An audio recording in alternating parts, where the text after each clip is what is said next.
25 साल की श्वेता रिमोट से टीवी देखते हुए खेलती है और बगल के बाथरूम में खुद उसी का बॉयफ्रेंड उसी की मां को कसाई की तरह काटता हुआ चले जाता है। और इसी बीच घर की घंटी बजती है और घर की घंटी बजते ही दो लोग ऐसे दाखिल होते हैं जिसके बाद इस पूरे क्राइम सीन का भांडाफोड़ हो जाता है और बताएंगे कि किस तरीके से एक बेटी जो कार्टून देखते हुए पकड़ी जाती है, उसे पता था कि उसकी मां का एक तरीके से कत्ल कर दिया गया है, कसाई की तरह बाथरूम में उसे काटा जा रहा है, लेकिन बेटी को इससे बिल्कुल भी फर्क नहीं पड़ रहा क्योंकि बेटी ने सिर्फ और सिर्फ कसम खा रखी थी कि आने वाले वक्त में वो अपने बॉयफ्रेंड के साथ शादी करेगी, उसी से प्यार करेगी और उसी के लिए जीने मरने की कसमें खा चुकी थी। बताएंगे इस डिकोडिंग क्राइम के जरिए कि एक बेटी के मास्टर प्लान के तहत किस तरीके से मां का कत्ल होता है। बाप के कत्ल का बिल्कुल परफेक्ट क्राइम करने का प्लान तैयार हो चुका था, बहन को भी मार डालती है सिर्फ और सिर्फ इसलिए क्योंकि मां ने उसके लिए एक पिंजरा बनाया था और उस पिंजरे में वो एक अपने आप को एक चूहे की तरह समझती थी, रोज रोज की रोका टोकी से परेशान हो चुकी थी और उसने फैसला कर लिया था कि मां के रोज के कलेश से बचने से अच्छा मां के गर्दन को ही काट देना बेहतर होगा। बाकायदा इंटरनेट और एआई की मदद ली गई जिससे पता लगाया जाए कि चाकू को कहां पर गोदना चाहिए जिसके बाद इंसान घायल नहीं उसकी मौत हो जाए। बात करेंगे इस डिकोडिंग क्राइम में कि किस तरीके से कलयुग में जन्मी इस बेटी ने अपने बाप को अधमरा कर कर खिड़की से भागने पर मजबूर कर दिया और बाप जैसे ही खिड़की से कूदता है नीचे खड़े लोगों को कहता है कि फटाफट जाइए, मेरी बेटी ने उसकी बहन और मेरी पत्नी को मौत के घाट उतारकर बाथरूम में काटा जा रहा है, जल्दी जाकर बचाइए। और किस तरीके से जब पुलिस मौके पर पहुंचती है पुलिस के भी हाथ पैर फूल जाते हैं क्योंकि 24-25 साल की लड़की ने इस तरीके का मास्टर प्लान बनाया था कि पुलिस चाहकर भी उस तक नहीं पहुंच पा रही है। दिखाएंगे वो तस्वीर एक बूढ़े पुलिस वाले ने किस तरीके से 24-25 साल के इसी लड़के को जो कॉलर से पकड़ा हुआ, आपको तस्वीर अभी अपनी स्क्रीन पर दिखाई दे रही है, ये वही शख्स है जो कसाई की तरह मां को, बहन को, बाप को मार रहा था और बेटी बैठकर सोफे पर कार्टून देख रही थी। तो बेंगलुरु से आए इस वारदात को जानने के बाद आपको समझ में आएगा कि किस तरीके से कोई भी रिश्ता अब भरोसे के लायक नहीं रहा। एक बेटी कैसे फुल प्रूफ प्लान बनाती है अपने बॉयफ्रेंड के साथ मिलकर और बाकायदा अपनी माँ, अपने पिता, अपनी बहन को इनवाइट करती है, किस लिए? क्योंकि वो उनका मर्डर करना चाहती थी। अभी आपको सबसे पहले इन तस्वीरों को देखना ज़रूरी है। यहाँ पर अगर आप गौर करेंगे तो एक सीसीटीवी की तस्वीर है, इसमें आप देखेंगे कि एक शख्स जो है वो बाइक पर बैठा हुआ है, उसके साइड में एक और शख्स खड़ा हुआ है। हलचल दिखाई दे रही गली मोहल्ले में, लेकिन तभी पीछे से एक लड़का और एक लड़की जो है हड़बड़ी में चलते हुए नज़र आ रहे हैं। इसमें आप देखिए जो लड़का है उसने ब्लैक रंग की टी शर्ट पहनी है, लड़की ने रेड रंग की टी शर्ट पहनी है और दोनों एक घर से निकले हैं और बड़ी हड़बड़ी में भागते हुए जा रहे हैं। अब ज़रा फ्रेम बदलेगा और एक और तस्वीर देखिए, एक घर का दरवाज़ा यानी कि जो मेन गेट है वो हल्का सा खुलता है और जो लड़का लड़की मैंने आपको शुरुआत में दिखाया रेड रंग की टी शर्ट और ब्लैक रंग की टी शर्ट के साथ, वो इसी घर से निकलते दिखाई दे रहे हैं और सीधे निकलने के बाद ये यहाँ से इतनी तेज़ चलते हैं कि आसपास के लोग इन पर शक ना कर सकें। लेकिन अगर आप इनके कपड़ों को नोटिस करेंगे तो अंदर जिस तरह से हाथापाई हुई है उस हाथापाई के कुछ अंश यहाँ पर देखने को ज़रूर मिलेंगे क्योंकि जो लड़का है उसकी टी शर्ट पर गौर करेंगे तो वाइट रंग की काफ़ी सारी गंदगी लगी हुई है, नीचे पैंट पर भी वाइट रंग के मार्क लगे हैं जिससे समझ में आता है किसी ने उसे दीवार में बहुत देर तक घसीटा है। अब ये दोनों लड़का लड़की जो इस घर से निकलते आपको दिखाई दे रहे हैं, ये दोनों वही कातिल हैं, श्वेता और कीनत, जिन्होंने फुल प्रूफ प्लान बनाया था 3 लोगों के मर्डर का, वो भी इस घर में। ये जो आप अपार्टमेंट देख रहे हैं साई ग्रीन अपार्टमेंट, इस अपार्टमेंट के अंदर ही 3 कत्ल को अंजाम दिया गया। वो तो भला हो किसी तरीके से जो पिता है वो अपने आप को बचाने की कोशिश कर रहा था, वो खिड़की से कूदता है और अपनी बेटी का सच लोगों को बताता है। अब आपको हम एक कमरा दिखा रहे हैं, इस कमरे को अगर आप नोटिस करेंगे तो इस कमरे में एक सोफ़ा पड़ा हुआ है, साइड में एक वाटर बॉटल रखी हुई है, इसके पीछे की साइड एक बाथरूम बना हुआ है और उसी बाथरूम के अंदर उस लड़की यानी जो लड़की आप देख रहे हैं श्वेता, इसकी माँ के टुकड़े किए जा रहे थे। इसी कमरे के अंदर, इसी अपार्टमेंट के अंदर वो अपनी माँ को, अपने पिता को, अपनी बहन को इनवाइट करती है और इनवाइट करने के बाद इसी कमरे में उनका कत्ल किया जाता है और माँ की लाश को तो काटने की भी कोशिश की जाती है। ये जो बाकायदा आप घर देख रहे हैं इसी घर के अंदर, और इसी सोफे पर ये बेटी जो है बैठी रहती है, टीवी चलाती रहती है, और बगल के बाथरूम में जो बॉयफ्रेंड है वो माँ की लाश के टुकड़े कर रहा था। अब आपको एक चीज़ और दिखाते हैं। आपने सबसे पहले एक सीसीटीवी की तस्वीर देखी जहाँ पर ये लोग भागते नजर आ रहे हैं। दूसरी तस्वीर देखिए अपार्टमेंट की, घर की, और तीसरी जो तस्वीर है ये भी आप अपनी स्क्रीन पर देखिए। ये कब की है? तो दरअसल श्वेता और कीनत जब उस घर से निकलते हैं, अपने आप को बचाने के लिए भागते हैं, तो कुछ दूरी पर जो कीनत है उसकी स्कूटी खड़ी हुई थी, और यहाँ पर जो श्वेता है किसी तरीके से उसने एक बैग का इंतज़ाम किया हुआ है। ये अपने कपड़े भरती है, उसमें जो भी इसके पास और सामान था वो रख, और आप देखेंगे कि यहाँ पर श्वेता जो है वो स्कूटी पर बैठ रही है, उसके हाथ में एक बैग है ब्लैक रंग का, और स्कूटी से लगभग 100 से 150 किलोमीटर दूर ये भागने की कोशिश करते, क्योंकि ये समझ गए थे कि जिस तरह से पिता खिड़की से कूदे हैं, उन्होंने लोगों को बताने की कोशिश की है तो मामला बिगड़ सकता है। जो उन्होंने मास्टर प्लान बनाया था एक मर्डर का, वो पूरी तरीके से फेल हो जाएगा, क्योंकि इनकी तमन्ना तो ये थी कि ये सबका कत्ल कर दें, बॉडी को चॉप कर दें और उसके बाद बड़े आराम से लाश को ठिकाने लगा दें, किसी को पता भी ना चले। लेकिन जिस तरह से पिता हिम्मत दिखाते हैं, वो खुद को बचाने की कोशिश करते हैं, नीचे आते हैं और लोगों को बताते हैं, तब जाके इन्हें डर लगता है। और ये तब की जो तस्वीरें आपको मैंने लगातार दिखाई, घर से निकलने की, इसके बाद स्कूटी से भागने की, ये सारी तस्वीरें तभी की हैं। लेकिन आखिर ये जो श्वेता है और ये जो इसका बॉयफ्रेंड कीनत है, इन्होंने ये कदम उठाया क्यों? इसके पीछे की क्या वजह है? और आखिर उस दिन उस कमरे के अंदर हुआ क्या था? तो दरअसल ये जो श्वेता है 25 साल की सॉफ्टवेयर इंजीनियर है और इसका बॉयफ्रेंड है कीनत। अब इन दोनों में दोस्ती कैसे होती है, क्या होता है, वो भी आपको पता लगेगा। लेकिन दोनों के बीच में जो प्यार है वो इस कदर बढ़ जाता है कि अब श्वेता को लगता है कि मेरी कमाई तो ठीक ठाक हो रही है, मैं तो कमा भी ठीक ठाक रही हूँ, लेकिन मुझे अपने बॉयफ्रेंड के लिए कुछ करना चाहिए। और इसी चक्कर में वो अपनी लाइफ बनाने के लिए आगे एक अच्छी ज़िंदगी जीने के लिए उसे लगता है कि जब बॉयफ्रेंड के पास पैसे होंगे, एक अच्छा घर हो जाएगा, एक अच्छा बिजनेस होगा, तो सब कुछ अच्छा होगा। और इसीलिए वो 50 लाख का लोन ले लेती है अपने बॉयफ्रेंड के लिए, उस बॉयफ्रेंड के लिए जिसके साथ वो लिव इन में रह रही थी, जिसके साथ उसे ये भी नहीं पता था कि शादी होगी भी कि नहीं होगी, आगे निभ पाएगी कि भी नहीं निभ पाएगी। वो 50 लाख का लोन लेती है। अब शौक में लोन तो ले लिया, लेकिन उसकी EMI सोचिए कितनी होगी 50 लाख की। क्या उसकी सैलरी से वो EMI पूरी पढ़ पाएगी? बिल्कुल नहीं। अब शौक में सारी चीज़ें ले ली, लिव इन में रह रहे हैं, उसका रेंट भी देना है, शौक भी पूरे करने हैं, बॉयफ्रेंड के साथ घूमने भी जाना है, मौज मस्ती भी करनी है, EMI भी भरनी है। तो ऐसे में लगातार श्वेता का जो वो आप यूँ समझिए फाइनेंशियल कंडीशन है वो बिगड़ती जाती है। अब उसके पास पैसे नहीं बचते। इधर 1-2 बार तो उसने EMI चुका दी, लेकिन अब होता ये है कि बैंक वाले भी लगातार जब उन्हें नहीं मिल रही थी तो कई बार वो श्वेता को कांटेक्ट करने की कोशिश करते हैं, कई बार चीज़ें होती है, पर कहीं भी कुछ भी श्वेता की तरफ से इनपुट बैंक को नहीं दिया जाता। और इसी मामले में लगातार जो उसके परिवार है उस तक बात पहुँचती है, फैमिली तक बात पहुँचती है।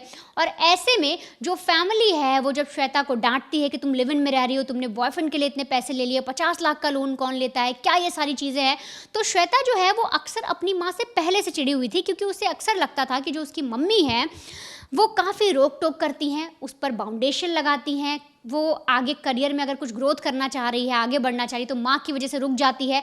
और श्वेता जो है उसे हमेशा से लगता था, ये बड़े होने की बात नहीं है, बचपन से उसे लगा कि उसकी माँ ने उस पर हमेशा बाउंड्रीज लगा कर रखी, उसको काफ़ी रोक टोक में रखा, और इसीलिए वो कुछ भी खुलकर नहीं कर पाई। और जब ये पूरी कहानी 50 लाख की माँ तक पहुँचती है तो माँ का जिस तरह से बिहेवियर था वो फिर से वैसा होता है, फिर से चिल्लाना शुरू करती हैं। वो कहती हैं कि अब तक तुम हमारे साथ रह रही थी, कोई परेशानी नहीं थी, तुमने लिव इन में रहना शुरू किया, बॉयफ्रेंड के साथ रहना शुरू किया, तब से पूरी चीज़ें तुम्हारी ख़राब हो गई हैं, ऐसे सब क्यों कर रही हो, क्यों पैसे ले लिए। और अब श्वेता को लगता है कि अब मेरी माँ का ये सारी चीज़ बहुत ज़्यादा हो रही हैं, अब कुछ ना कुछ करना पड़ेगा। और ये सारी चीज़ें वो अपने बॉयफ्रेंड कीनत के साथ भी डिस्कस करती है, और इसी के बाद पूरा मर्डर का प्लान तैयार किया जाता है।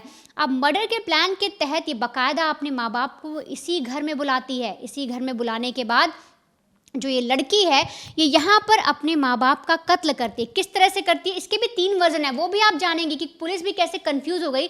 लेकिन अंदर होता क्या है, तो दरअसल जब माँ बाप दोनों पहुँचते हैं, बहन पहुँचती है वहाँ पर, उसके बाद इस घर में डिनर होता है, वहाँ पर झगड़े भी होते हैं, घर के अंदर बहुत सारी चीज़ें चलती हैं, फिर से कलह होती है।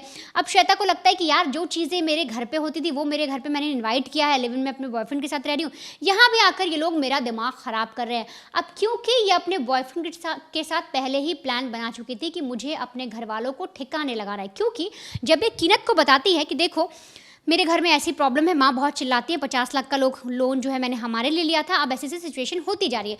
तो बॉयफ्रेंड कहता है कि देखो ऐसे में मुझे लगता है कि हमें इन लोगों को ठिकाने लगा देना चाहिए, और श्वेता भी उस पर एग्री करती है। और इसीलिए इस कमरे के अंदर, ये जो आपको मैंने अपार्टमेंट दिखाया है, इस अपार्टमेंट के इस रूम के अंदर ये अपनी माँ, बाप और अपनी बहन यानी कि सुप्रिया को बुलाती है। और उसके बाद जब रात होती है, डिनर होता है, तो जो पिता हैं और जो बहन है वापस चले जाते हैं। उन्हें लगता है कि ठीक है अब हम घर चलते हैं, लेकिन जो माँ है मुथुलक्ष्मी, वो बोलती है कि देखो मैं अपनी बड़ी बेटी के घर आई हूँ और आज मेरा मन है कि मैं इनके साथ रुक जाऊं। अब माँ का प्यार जाग उठता है, माँ बोलती कि मैं आज रात यहीं रुकूंगी।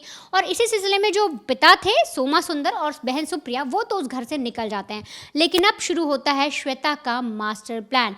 वो बाकायदा अपनी माँ का कत्ल करवाती है। जब माँ का कत्ल हो जाता है तो जो बॉयफ्रेंड है वो उस लाश को खींचते हुए बाथरूम में ले जाता है।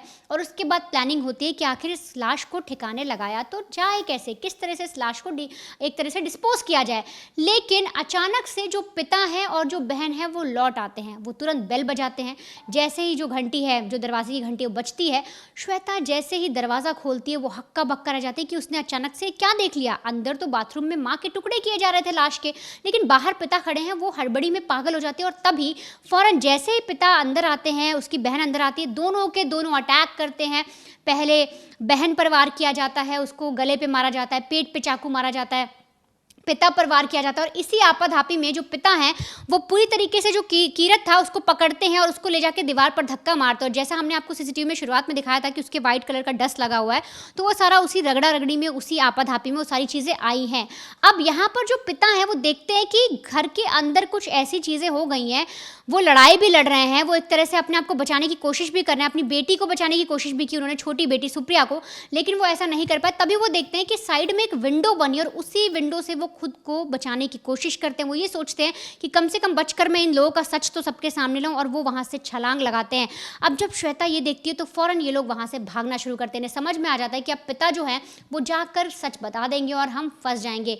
इसीलिए बाकायदा वो दरवाज़ा बंद करती है। और फिर दरवाज़ा बंद करने के बाद दूसरे अपार्टमेंट से, यानी कि बगल में लगे जो अपार्टमेंट था उसके विंडो से जाकर नीचे आती है। और ये जो आप दरवाज़ा देख रहे हैं, यहाँ से फिर बाहर निकलकर सीधे तौर पर भागती है। अब इस पूरी कहानी में जिस तरह से श्वेता ने मर्डर प्लान कराया, उसमें अगर मैं आपको बताऊं तो 50 से ज़्यादा चाकू लगे थे माँ को। बहन को भी ऐसे ही 12 से 13 से ज़्यादा जो जख्म है वो उसकी बॉडी पर देखे गए, और ठीक इसी तरीके से पिता के। लेकिन अब आपको जानना होगा कि आखिर जो कीनत और श्वेता है ये किस तरह से मिलते हैं। आखिर इन दोनों में क्या सच में प्यार हो गया था, या कीनत की ज़िंदगी में कोई और लड़की थी, वो श्वेता का सिर्फ इस्तेमाल कर रहा था। और आखिरकार वो 3 कहानियां क्या हैं जिसमें पुलिस भी कंफ्यूज हो जाती है। और आखिरकार किसी तरीके से कड़ी मशक्कत कर पहले श्वेता को अरेस्ट किया जाता है, फिर कीनत को अरेस्ट किया जाता है, और तब जाकर एक असली कहानी पुलिस को समझ में आती है। और पुलिस को पता लगता है कि आखिर 3 जो कत्ल हुए हैं बेंगलुरु के इस घर में, उनका असली कातिल आखिर है कौन। देखिए, सॉफ्टवेयर इंजीनियरिंग के वक्त जो बार बार श्वेता ने जो पुलिस को बताया, जो मैं आपको फिर से बताता हूं, दरअसल कहानी में ये ट्विस्ट था कि श्वेता का ये कहना था कि स्कूल से लेकर इंजीनियरिंग में वो आई, इंजीनियरिंग के बाद उसने जॉब करना शुरू किया, कमाई भी होने लगी। उसके बावजूद भी जब भी वो घर के अंदर दाखिल होती तो उसे लगता कि वो पिंजरे में किसी चूहे की तरह है, उसे सिर्फ खाना परोसा जा रहा है, उसकी इज्जत घर के अंदर नहीं हो रही है। माँ रोज रोज किचकिच करती है और उस चीज को लेकर वो तंग आ चुकी है। बचपन से लेकर जवानी की दहलीज पर कदम रखने तक बार बार माँ की रोका टोकी उसके लिए एक नासुर बन चुकी थी। उसे लग रहा था कि मैं इस घर में बिल्कुल भी रहना नहीं चाहती हूँ। और इसी सिलसिले में जब घर में नफरत ज्यादा पनपी तो उसे मोहब्बत मिली कहीं बाहर से, और बाहर कीनत जैसा एक और सॉफ्टवेयर इंजीनियर जो उसी के साथ काम किया करता था। यहां पर उनका जो प्यार परवान चढ़ना शुरू होता है। 24-25 साल की उम्र में जब ये लोग मोहब्बत करना शुरू करते हैं तो फैसला लिया जाता है कि हम फ्लैट लेकर अलग रहेंगे, माँ बाप से अलग रहेंगे, खुद की कमाई खाएंगे, खुद ही कमाएंगे, खुद ही खाएंगे, हमें घर वालों से कोई मतलब नहीं है। और ये लोग लिव इन में रहना शुरू भी कर देते हैं। अब धीरे धीरे जो कीनत की जो लाइफस्टाइल थी, अय्याशी थी, उसमें जो उनकी कमाई हो रही थी वो कम पड़ने लगी। और इसलिए श्वेता ने फैसला किया कि मैं अपने बॉयफ्रेंड को अपना सच्चा प्यार दिखाऊंगी, उसके लिए 50 लाख रुपए का बैंक से लोन लेकर उसे खुश रखूंगी। लोन तो चुका नहीं पाई वो, लेकिन यहां पर कीनत को लगा कि ये जो लड़की है मेरे प्यार में पागल हो चुकी है, चाहे मेंटली कहो चाहे फाइनेंशियली कहो, और उसने एक्सप्लॉइट करना शुरू भी किया। जब श्वेता ने कहा कि मेरे घर पर 50 लाख की ईएमआई का बार बार नोटिस आ रहा है, तो साथ ही साथ श्वेता को यह भी पता लगा कि जो कीनत है इसकी एक और गर्लफ्रेंड है जो कि केरला में रहती है, वो भी एक सॉफ्टवेयर इंजीनियर है, और इसे लेकर भी तू मैं शुरू हो जाती है। इसके बाद कीनत अपने बचाव में कहता है श्वेता से कि देखो, हम आने वाले वक्त में टेक का स्टार्टअप करने वाले हैं और इसीलिए मैं उसके साथ जुड़ा हूं, हम लोग इसलिए मिलते हैं। लेकिन हैरानी की बात यह थी कि कीनत उसके घर के किराए का पैसा अपनी जेब या कहें उस लोन वाले पैसे से देता था, बल्कि वो खुद भी सॉफ्टवेयर इंजीनियर थी। मतलब कीनत एक वक्त में दो गर्लफ्रेंडें रख रहा था, दोनों को घुमा रहा था, और इस चीज को लेकर श्वेता नाराज हो जाती है। फिर उसे मनाया जाता है और मनाने के साथ साथ वो ये फैसला करता है कि श्वेता को जिंदगी भर के लिए उसे अनाथ कर दिया जाए। और ये फैसला जब वो श्वेता को बताता, श्वेता तुरंत हामी भर देती है और कहती है कि मैं अपनी मां को बहुत पहले से मानना चाहती हूं, तुम मेरा साथ दोगे, तुम ही मेरा सच्चा प्यार हो। इसके बाद जो प्लान बनता है, ये दोनों, जो पूरी कहानी वनिता ने आपको बताई, ये दोनों भागते तो जरूर हैं, लगभग 100-150 किलोमीटर स्कूटी चला के जाते हैं, स्कूटी खराब हो जाती है और अलग अलग रास्तों से, मतलब इन्हें जाना था पुडुचेरी बेंगलुरु से, ये लोग अलग अलग रास्ते से पुडुचेरी निकलते हैं। वो अलग बस पकड़ती है, ये अलग बस पकड़ता है। पुलिस जब, क्योंकि ये जो पूरा मामला है 21 जून 2026 को हुआ था, पुलिस छानबीन करती है, सीसीटीवी का पीछा किया जाता है, तो किसी तरीके से श्वेता इनके हाथ में पुडुचेरी में लग जाती है। क्योंकि दोनों ने फैसला किया था कि पुडुचेरी में मिलेंगे, लेकिन दोनों अलग रास्ते से जाएंगे ताकि पुलिस को गुमराह किया जा सके। सोचिए 24-25 साल की जो लड़के हैं और लड़की है, इनका दिमाग किस कदर काम करता है कि हम पुलिस को छका सकते हैं। अब पुडुचेरी से तो गिरफ्तार हो जाती है श्वेता, उसको लेके आया जाता है और शुरुआती लगभग 21 जून को यह हत्या हुई थी और लगभग 24-25 जून को जब इसे पकड़ा गया तो पहली बार श्वेता क्या कहती है कि सर जो कीनत है वो तो नादान है, मासूम है, उसने तो कान में ईयरफोन लगाकर अलग कमरे में सो रहा था, वो तो मैं थी, क्योंकि मैं अपनी माँ से नाराज थी, माँ ने मेरे को मेरी जिंदगी एक तरीके से नर्क बना दी थी और इसलिए मैंने अपनी माँ का मर्डर कर दिया। तब तक मेरे घर वाले आ गए, मैंने उन्हें भी मार डाला, पापा को मारा, बहन को मारा और सबको मौत के घाट उतार दिया। पुलिस जब उस मौका वारदात पर गई थी, जो तस्वीरें आई थी, उन्हें देख के लग रहा था कि जो दुबली पतली सी लड़की इतने लोगों का मर्डर कर देती है, बगल के कमरे में कोई ईयरफोन लगा के सो रहा है, इससे कैसे पता नहीं लग सकता है। अभी 25 जून 2026 का एक तरीके से इकबाल या जुर्म उसने जो कबूला था वो चीजें थी। फिर पुलिसिया खातिरदारी होती है जो अच्छे तरीके से की जाती है। उसके बाद 28 जून आते आते ये अपना बयान बदल लेती है और कहती है कि सर जो मैंने पहले कहा था ना वो झूठ था। अब वो दूसरी कहानी लेके आती है कि सर देखो, जब कीनत उस घर पे मौजूद था, जब माँ और मेरे बीच में झगड़ा हो रहा था, क्योंकि हमने पहले से प्लान बना रखा था माँ को रास्ते से हटाना है, तो कीनत जो कि चाकू पर रिसर्च कर रहा था कि इंसानों को किस तरीके से और कहां पर चोट करने से मारना चाहिए, वो स्टडी करने के बाद उसने मेरी मां को उसी वक्त मौत के घाट उतार दिया। जो मेरा गुस्सा था वो शांत हो गया, क्योंकि मैं दीवार पर एक साइड खड़े होकर देख रही थी कि कीनत किस तरीके से मेरी मां को मौत के घाट उतार रहा है। अब पुलिस सोचती कि ये तो दो कहानी बताने लगी। पहले कह रही थी कि वो ईयरफोन लगाकर अलग कमरे में बैठा था, अब ये कह रही है कि कोने में खड़ी थी और उसके बाद उसके बॉयफ्रेंड ने सारे कत्ल को अंजाम दिया।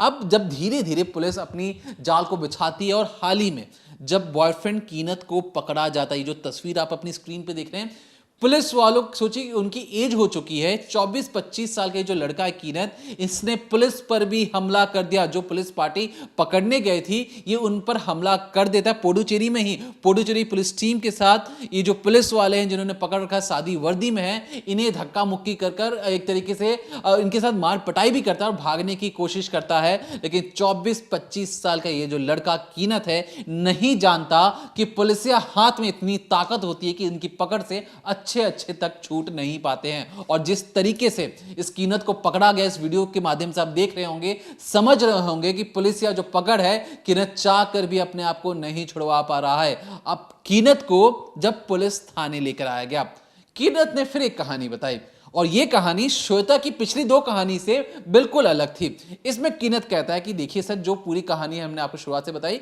ये किनत ने कहा कि सर गुस्सा तो जरूर था, और उस रोज भी ये हुआ कि वो सोफे पर लेटकर टीवी देख रही थी। उसे उसकी अपनी माँ से मतलब नहीं था, क्योंकि मुझे अपनी गर्लफ्रेंड को खुश करना था, उसे इंप्रेस करना था, और क्योंकि लोन का भी मामला चल रहा था, इसलिए मैंने माँ को मौत की घाट उतारने के बाद बाथरूम में उनके छोटे छोटे टुकड़े कर रहा था। लगभग 50 तरीके के एक तरीके से चाकू गोदने के निशान मिले हैं।